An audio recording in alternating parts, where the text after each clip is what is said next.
now, and moving on to our first item, we have a presentation and an update on the progress of the HCPS Career Ladder Program for the 2024-2025 academic year.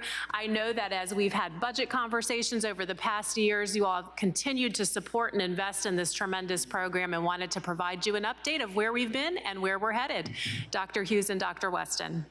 Thank you, Dr. Cashwell. Good afternoon, Chair Shea, members of the board, and Dr. Cashwell.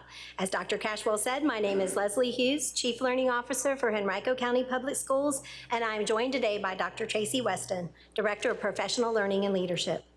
As you may recall, Dr. Weston and I provided an update on the Career Ladder in September. Just pause for one moment. We're having a technical difficulty.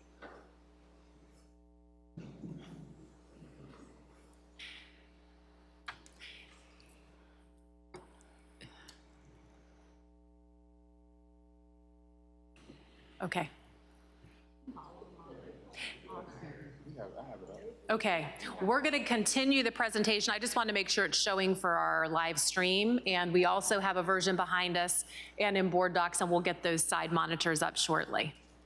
We're good on the live stream. Okay, great. We're ready? Please continue. Okay, as you may recall, Dr. Weston and I provided an update on the Career Ladder in September, and we are pleased to be here this afternoon to share a first look at the expansions introduced earlier this year, along with the continued success of the Educator Ladder.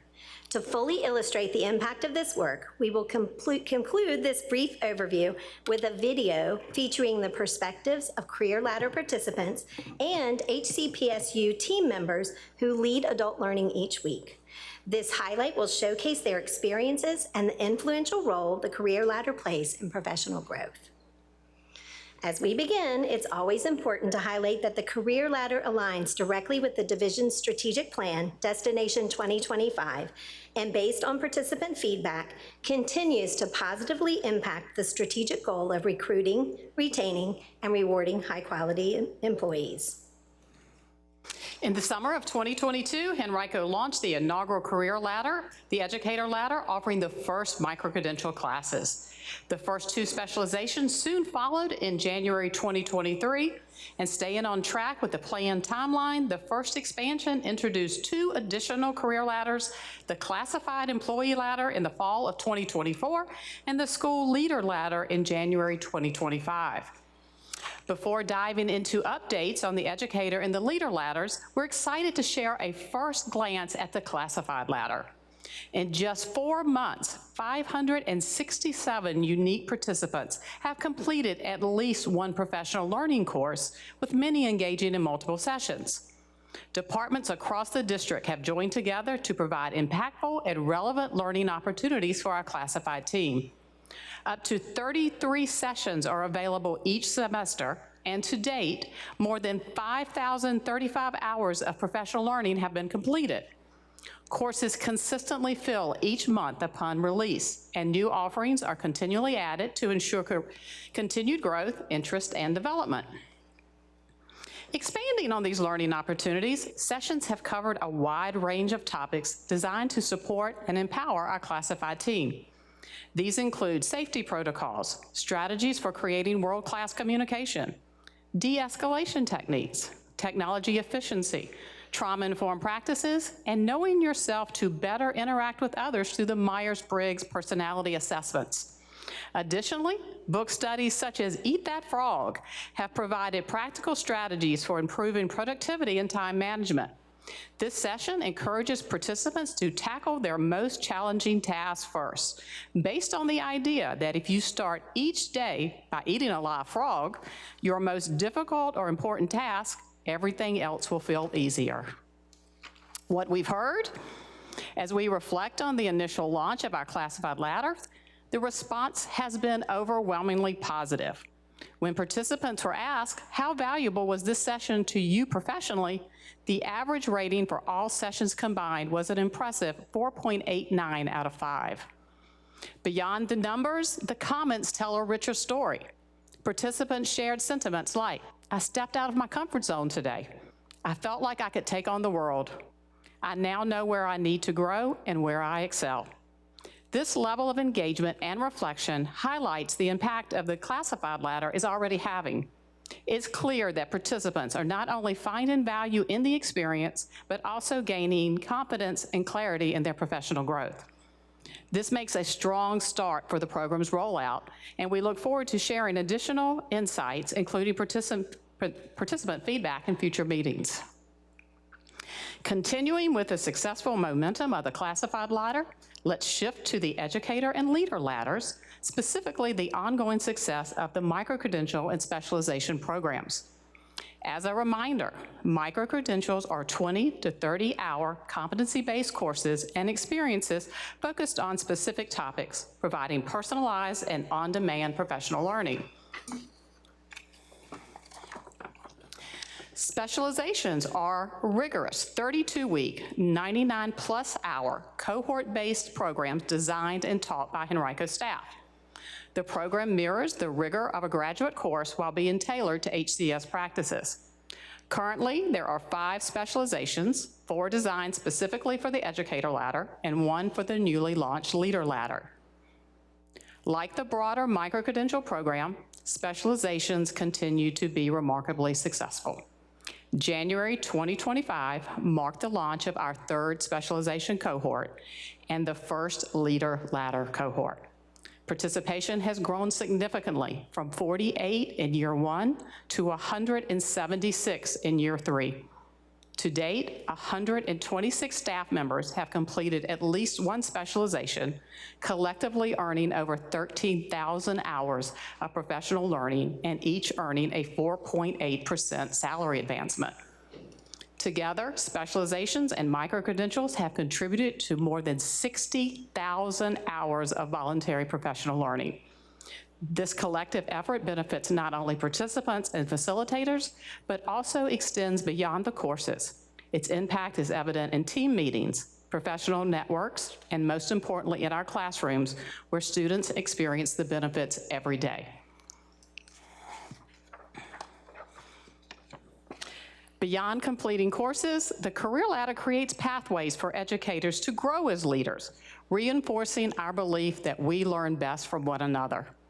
One such opportunity is serving as adjunct faculty for HCPSU.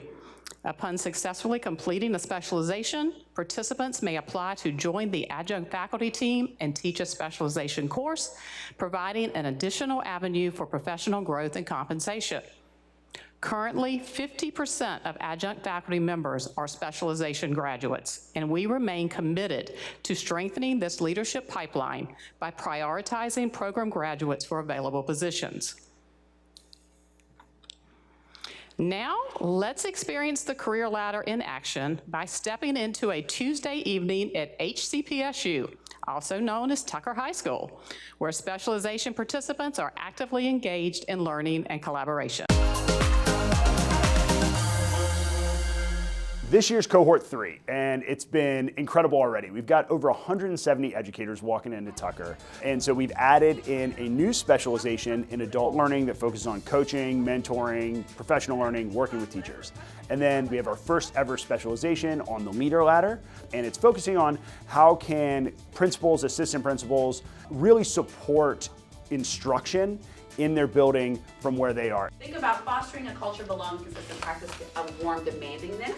One thing that I've always loved about Henrico, and especially when I have colleagues in other divisions, is the professional learning opportunities that Henrico provides. It's great that we go to conferences, but to be in a room with 24 other principals and associate principals is just very refreshing. One of the things about learning and the adult learning for me is tangible takeaways.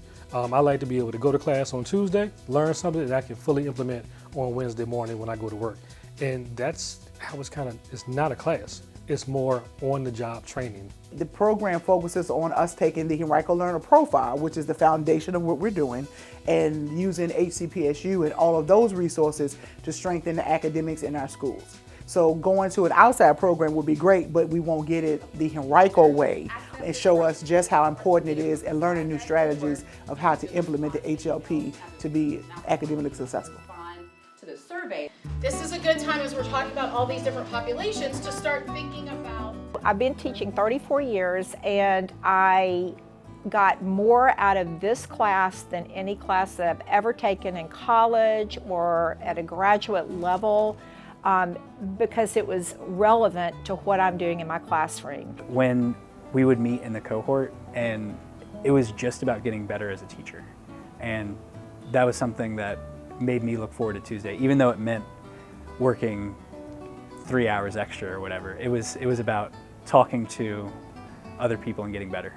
It's not necessarily that I learned like some mind-altering thing that I didn't know before, but I was given the opportunity through the specializations to look at my practice and implement things that I either hadn't tried before or use new tools that maybe I'd heard of them but I hadn't seen, and then reflect on them and figure out how to make them better for myself. So it was really more of an opportunity to apply and reflect. I'm always a lifelong learner, and that's one thing I really appreciate about this cohort and about Henrico County is not only do they emphasize the Henrico Learner Profile for kids to be lifelong learners, but this program really allows for adults to also become lifelong learners. My job role now is to take the information that I have, more specifically with technology integration, but also like professional learning, take the knowledge that I have and pass it on to the building. So it's more than just like building my own capacity, it's taking the capacity I have and making sure that others have it. If I'm in this program, I feel like I can continue to better myself, and there's a reward, there's an incentive for bettering yourself. Yes, who doesn't love the money, right? Yes, there's a pay increase that's associated with it, but also you are perfecting your craft and you're working with so many like-minded individuals that are passionate. I would still do it even if I wasn't in a position to like share out information, do professional learning, but it's an added bonus for me to be able to take the knowledge that I'm gaining and make people aware of these opportunities, make people aware of the opportunities that our district offers and the information that you can receive. We know that we have parameters, but what are we going to do to kind of give them a little bit of a say in the decision making that's happening? Also, kids can just have sensory processing difficulties, but it talks about like increased somatic complaints. So I mean, the anxiety, fear, worry, and like stress, those are all kind of like. I was a part of the original Diverse Learners cohort, so the OGs. It was very, very inspiring. I learned a lot, and I was able to implement things that I learned in class, like immediately the next day with my children. In doing that, I knew that I wanted to be a part of it going forward. The trauma-informed educator cohort actually started first. Our first cohort was last year, and we started with 20 participants, and it was mostly at the time school-based mental health. But this year we have mostly teachers in our cohort, so it is a specialization that is for anyone that's in the classroom. It's relevant. It's relevant to your job as a teacher, as a coach, whatever you may be, it's 100% relevant. So we know that we have such great educators here at Henrico, but this takes it deeper and it gives us that sense of community to move forward with this work together, collectively. You can do discovery learning. I don't think there's a day that goes by that I don't incorporate something that I learned from my cohort into my classrooms. It's rewarding teachers to get better, and it's incentivizing teachers that are highly qualified or want to be highly qualified to stay within the county, and I think it's an excellent thing. So we are helping students with that second language. Nothing like this existed in Tennessee. In fact, there are so many people here who are invested at making our educators better. I've personally never seen that before in any other district I've been in. I think with graduate classes, you do a lot of regurgitation of, theories and that kind of thing. And that's not what this is about. This is about doing and acting on it, and that's why it works. No matter whether you're a new teacher, whether you're a veteran teacher, you will go in this program, you will leave with something that's going to help you be a more engaging and beneficial and creative teacher. As we conclude this afternoon's presentation, we want to thank you, the board, for your continued support of meaningful, personalized professional learning and your commitment to funding the career ladders. As reflected in the 2025-2026 recommended budget, sustaining and expanding the career ladder requires continuous investment through the operating budget. Your advocacy and support make these programs and future growth possible. By investing in ongoing professional learning, we are not only retaining top talent, but we're fostering a culture of continuous improvement and innovation that strengthens Henrico County Public Schools. Again, thank you to the board, and at this time, we'll be happy to take your questions. Thank you so much. I'll start to my left with Ms. Atkins. Well, this certainly shows that when we focus on possibilities, we open the door to opportunities. I'm really excited that trauma-informed learning has expanded beyond our school-based mental health professionals. I think that is going to transform how practice looks in our buildings. So thank you for that. I'm very proud of your work and the team's work and the collaborative efforts that are taking place. I believe the last time might have been September, October timeframe when we received an update, and it might have been Mr. Young that asked if this had been expanded to part-time employees. Is there any update on that? At this time, we have not expanded to part-time. We're still in that pilot for our classified staff, being in only 4 months. But we're in continuous conversation of our next steps with the career ladder. Wonderful. Thank you for that. I think all board members are interested in staying abreast as that conversation continues.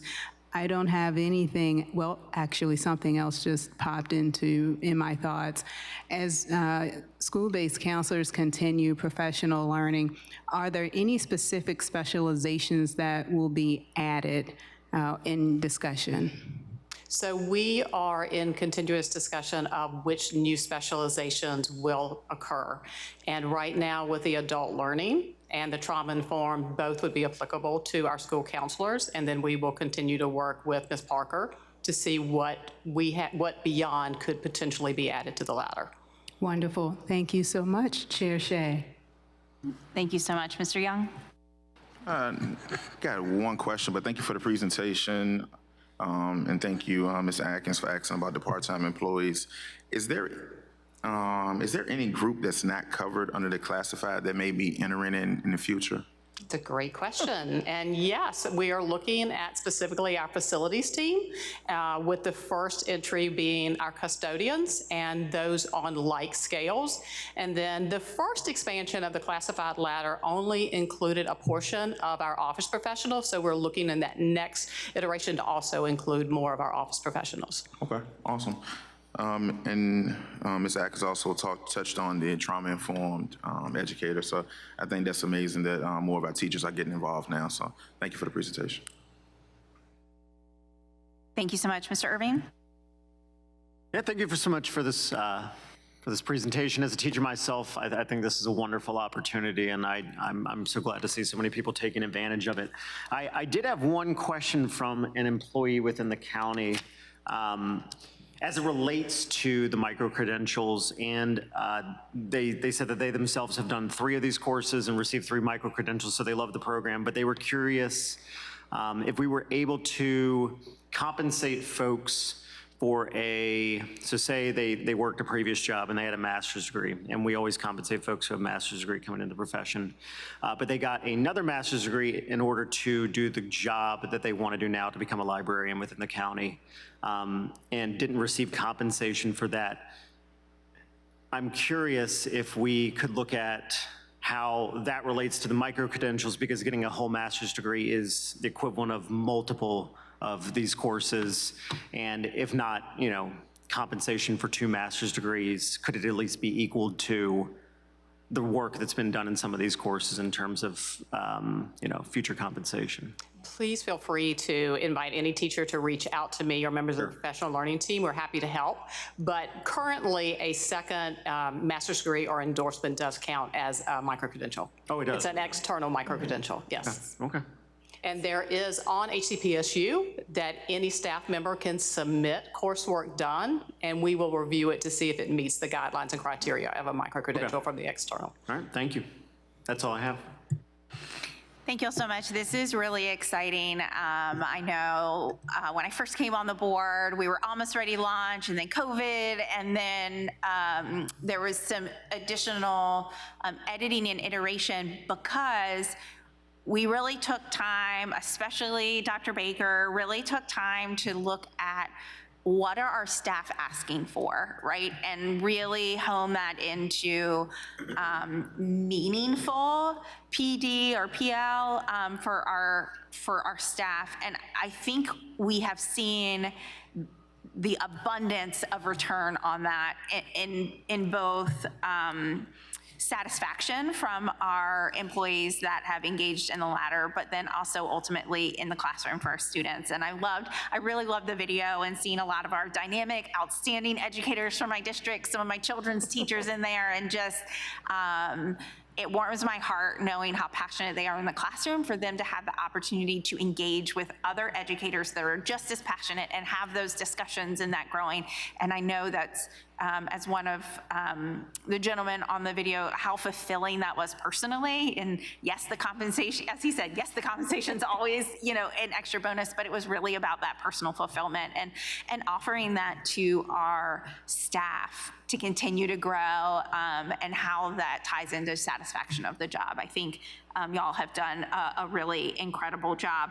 How do we decide what topics to offer as micro-credentials? So on HCPSU, staff have an opportunity to make suggestions, but we also work as a district team in constant conversation, looking at the work that we're currently doing, and if there are micro-credentials and specializations that will support that work across the division.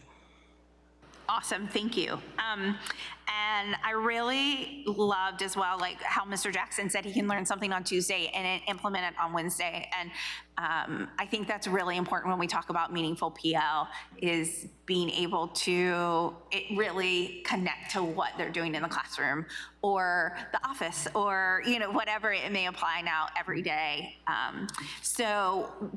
This kind of dovetails into what Mr. Young asked, what full-time groups are currently not included? Because we've expanded a lot this year with the leader ladder and some of our classified employees. You shared some other classified employees.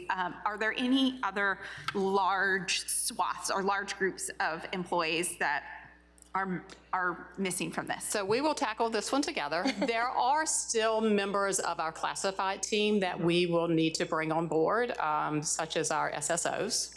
We do, but I think it's also important when we look at the career ladder, it really was for those harder staff positions. So that's where our initial and first focus will be and continues to be. And then we work with our division leadership team and our directors to determine. Dr. Cashwell, I saw your finger. I didn't want to cut off your train of thought. I just wanted to add a thought after yours. Please. But no, go ahead. Yeah, I just wanted to note, absolutely. So as we bring folks onto the ladder, which of course, has those additional opportunities to grow and learn and eventually move up the ladder for compensation, I do want to be clear that all employee groups, including SSOs, for example, do engage in professional learning and training relevant to their job. That is an important part of our practice always, but it's been wonderful to translate that into something even more, which is this idea of recruiting and retaining people over the life of their career who want to grow in the position they're in and be able to move along the ladder. And so we've really expanded faster than I thought we'd be able to. And your investment as a board has been tremendous. And I know we've done a lot of updates. We did one not too long ago on the career ladder, but it continues to expand so rapidly and is so well received by employees. We wanted you to hear their voices directly and see the impact of the work and the vision and the expertise that the entire PLL team has brought to this. Dr. Weston and her team is incredible, and they are responsible for the success stories that you're hearing, the investment plus the expertise that's gone into this. And I feel that we will see this expand to all of our employee groups in pretty short order in the coming years. And it's a difference maker. We talk about world-class opportunities for students in Henrico, and we have that for educators, and it's really something that sets us apart. So. Well, thank you so much. And I love that we can continue. There are some PL opportunities that have to happen, that may not be employees' kind of first choice of topic, but as we move forward as a division, they're really important. But I love that opportunities like this, we can give them voice and choice as to what really resonates with them and they think will improve their craft. So thank you for all of your dedication and work, Dr. Weston and Dr. Hughes, on this. Anything else, colleagues? Thank you so much. And thank you again to the team for that presentation.